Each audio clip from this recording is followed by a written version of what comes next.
Did you know that the Maruti Suzuki Swift consistently ranks in the top 10 selling cars in the country, finding over 14,000 new homes month after month?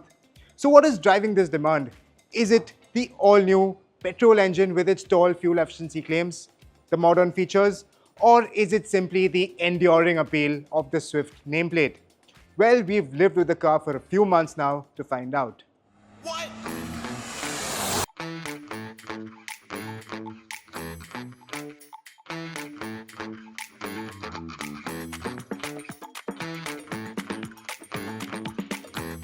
The Swift carries forward its unmistakable silhouette, but now it gets softer, rounder design elements. Now, personally, I quite like its styling, and this red metallic paint shade really complements its youthful character. Here's a fun fact. Despite being significantly larger than the first-gen Swift, this one is 90 kilograms lighter, tipping the scales at 920 kilograms.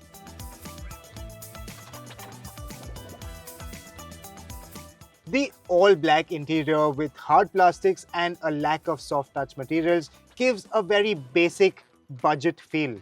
Even the freestanding touchscreen is a bit of a letdown.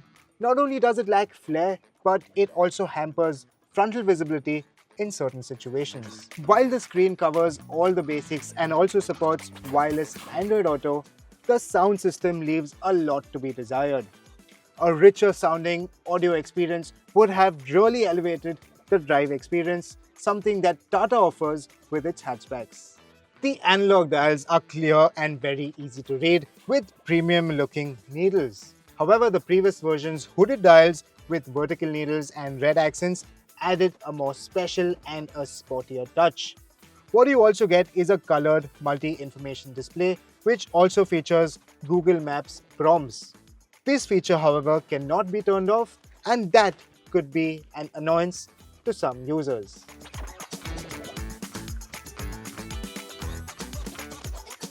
The front seats are sporty and supportive with great side bolstering. As is a typical Japanese car, ergonomics are spot on with everything falling to hand very naturally. I really like the flat bottom steering wheel. It feels great to hold, and even the pedals are well spaced out, and the best thing is you get a proper dead pedal, which is very useful on those long drives. And speaking of long drives, the absence of an armrest is noticeable and missed.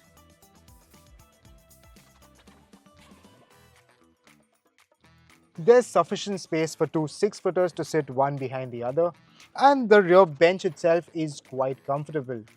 The repositioned door handles have enabled a wider glass area, including a larger quarter glass, which enhances the sense of space inside. However, the rear bench isn't as wide as, let's say, a Tata Altroz. There's no adjustable headrest for the middle passenger, and the rear AC console juts out a bit, which makes this area best for 2 adults rather than 3.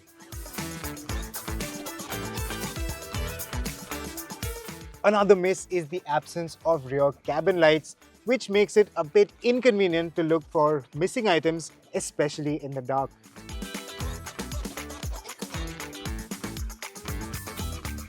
Storage areas are well thought of all across the cabin. You get a wireless charging pad, you have dual cup holders in the front, you have reasonably sized door pockets with a bottle holder and then room for some more stuff, and you also get multiple charging provisions, 2 in the front and 2 at the rear. The 265-litre boot is pretty standard for this segment, and you also get the flexibility of a 60-40 split rear seat. One thing that is a bit of an issue is that the boot lip is quite high, which makes loading and unloading heavy items a bit tricky.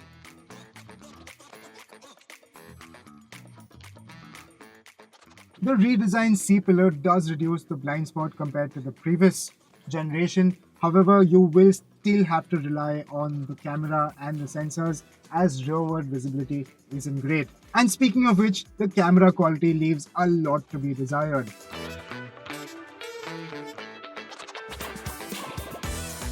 The 82 horsepower output of this 1.2-litre 3-cylinder engine might seem a bit modest on paper, but in the real world, it does a reasonable job. In fact, throttle response is crisp, power delivery is smooth, and there's more than enough grunt below 3000 RPM to keep up with traffic and for daily commuting, whether on the city or on the highway.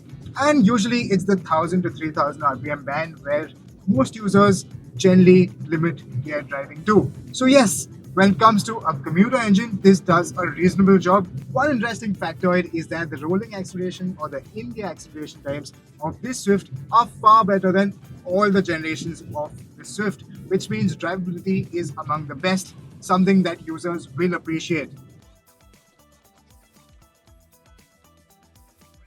However, for people who value outright acceleration more, that is 0 to 100 kilometers per hour, this generation of the Swift is the slowest compared to all the generations, including the first generation Swift. So, yes, enthusiasts looking for the outright punch and that free revving nature from the Swift will be left a bit disappointed. And even the revs max out at 6000 RPM, that is 300 RPM lower than the previous version, which feels a bit restrictive.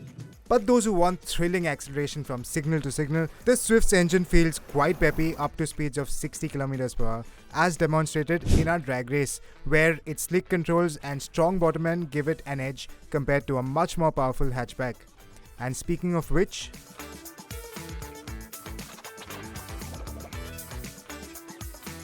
a manual gearbox is not something that I'd usually recommend someone looking for a city commuter, especially if you live in one of the congested metro cities. However, the Swift's 5-speed unit is an exception. The shifts are slick and buttery smooth in their operation. In fact, even the clutch is very light, which really takes away the effort of rowing through the gears manually.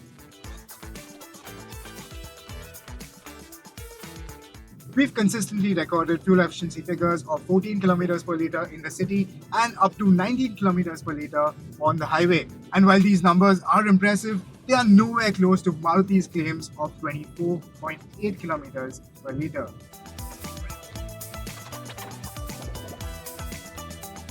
The steering is smooth and fluid in its operation, and a huge improvement compared to the lifeless unit in the third generation. What also adds to the driving ease and the driver confidence is the fact that after you make a U-turn, the steering returns to its center position very naturally. Its ride is slightly on the stiffer side, and while it does reasonably well in the city at low speeds, however, at high speeds, body movements can be felt in the car quite sharply. Sure, it might not be as chuckable or as go-kart like as the first gen Swift. However, mechanical grip is commendable, body roll is well contained, and you can have a lot of fun pushing this car around your favorite winding section of road. In fact, this car can easily be categorized as a fun to drive car. Now, only if the engine had a bit more zing. Its LED headlamps offer a good throw, however, they aren't spread too wide. So, on a winding road, you could find illumination a bit lacking. Since our long-termer has done only 10,000 kilometers, the service cost is estimated to be Rs 1600 for changing the oil and oil filter. Maruti provides 3 free services in the first year, hence there won't be any labor cost for this 10,000 kilometer service. The Maruti Swift remains a practical, fuel-efficient hatchback that retains its fun-to-drive character. Yes, its engine feels a bit out of place on the highway, but in the city, it feels reasonably peppy. After spending so many months with the car, we've really grown fond of it, and quite honestly, I think it's one of the most charming Maruti hatchbacks on sale today.